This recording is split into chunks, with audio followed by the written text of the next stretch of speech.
A ver, imaginen esto. La mayor toma de rehenes de la Edad Media. Y ojo, no estoy hablando de un secuestro físico tradicional, sino de cómo capturaron institucionalmente a uno de los poderes más grandes y temidos de todo el mundo, en esa época. Bienvenidos a este análisis histórico. Hoy vamos a desentrañar una historia absolutamente fascinante de intrigas, presiones militares y juegos de poder, porque cómo logró exactamente un rey de Francia doblegar al todopoderoso papado a su antojo y, de paso, aniquilar por completo a la famosa Orden de los Templarios. Bueno, vamos a descubrirlo. El clímax absoluto de esta increíble lucha de poder se resume perfectamente en el título de nuestro recorrido de hoy: el Concilio de Vienne, celebrado entre 1311 y 1312, y el triunfo total de la corona. Y para que nadie se pierda en esta enorme historia, aquí tenemos nuestra hoja de ruta. Arrancamos con el fin de una era y el cautiverio de Aviñón. Luego entramos al plato fuerte, un concilio bajo presión y la caída de los templarios. Y cerramos viendo la reforma y división para entender el legado de Vienne. Un mapa súper claro de cómo todo colapsó. Así que vamos al punto número 1, el fin de una era, los choques del siglo XIII. Vamos a ver cómo estaban las cosas justo antes de que todo explotara. Para entender qué tan fuerte fue la caída, tenemos que ver qué tan alto estaban. Fíjense en esta frase, plenitudo potestatis. En 1303, el Papa Bonifacio VIII básicamente dijo: yo tengo la autoridad espiritual absoluta sobre cualquier poder terrenal, o sea, sobre cualquier rey.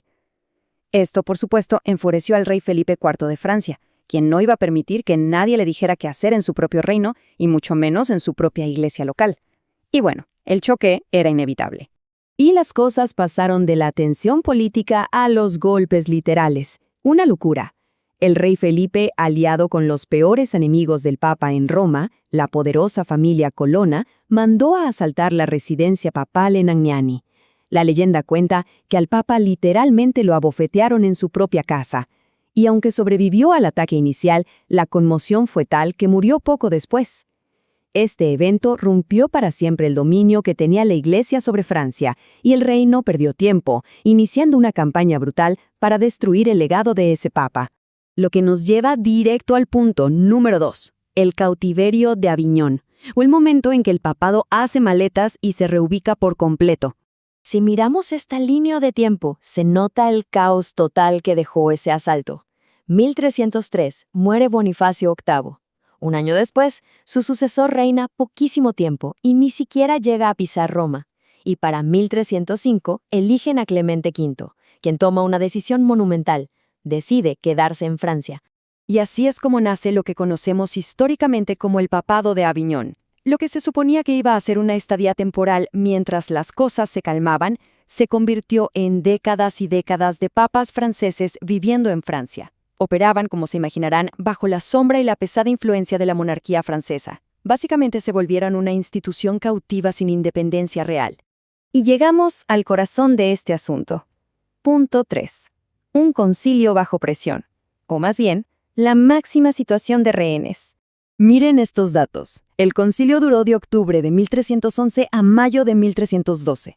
Hubo unos 150 obispos presentes, pero el detalle clave aquí, la pieza del rompecabezas, es la presencia del delfín Juan II. Él no estaba ahí por devoción religiosa, estaba representando a la corona francesa. Era literalmente los ojos y oídos del rey en el recinto, asegurándose de que nadie se saliera del guión. Oficialmente, en su discurso de apertura, el Papa Clemente estableció 3 cosas en su agenda. Paso 1, resolver el urgente problema de los templarios. Paso 2, recuperar Tierra Santa. Y paso 3, reformar la iglesia por dentro. Suena muy organizado, ¿verdad? Pero la realidad es que el primer punto era el que dictaba el ritmo de todo, porque era la gran obsesión del rey de Francia. Y eso nos lanza de lleno al evento más dramático. Punto 4. La caída de los templarios, la destrucción de una orden santa. Hay que marcar esta fecha, 13 de octubre de 1307. Años antes de que el concilio siquiera comenzara, el rey Felipe dio un golpe maestro. En una sola noche mandó arrestar a todos, absolutamente todos los templarios en Francia. Esto fue un ataque directo e ilegal a una orden militar y religiosa que supuestamente solo debía responder ante el mismísimo Papa. Entonces, ¿qué pasó en el concilio? Al principio, los jueces papales trataron de hacer lo correcto. Dijeron, un momento, no vamos a aceptar confesiones sacadas bajo torturas brutales.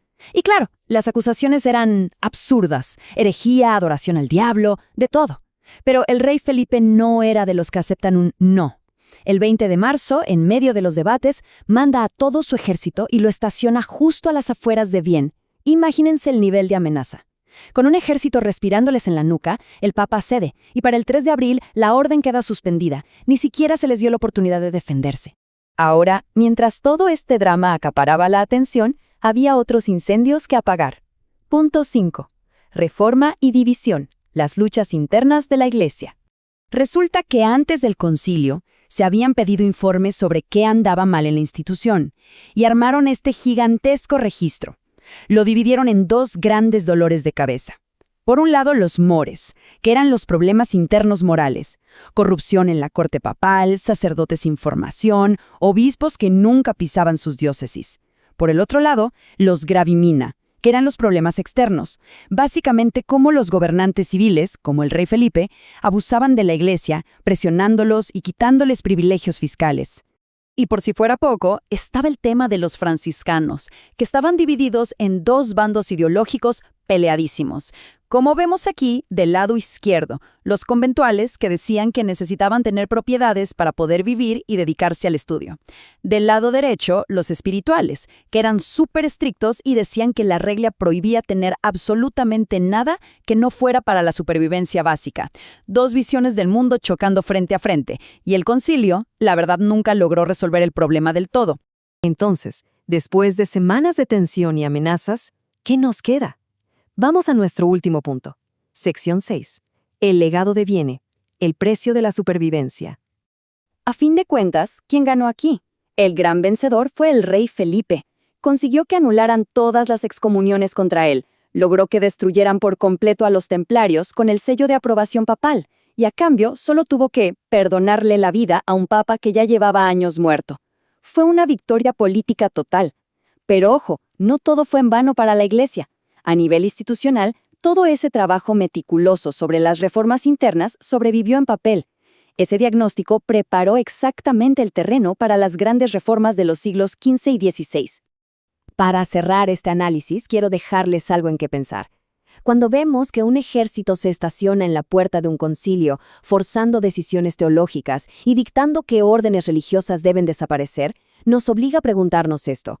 Cuando un Estado secular obtiene el poder de reescribir la ley sagrada, ¿dónde reside realmente la verdadera autoridad? Es un equilibrio de poder fascinante que, si lo piensan bien, sigue resonando profundamente hoy en día. Ha sido un verdadero gusto desentrañar esta historia con todos ustedes. Hasta la próxima.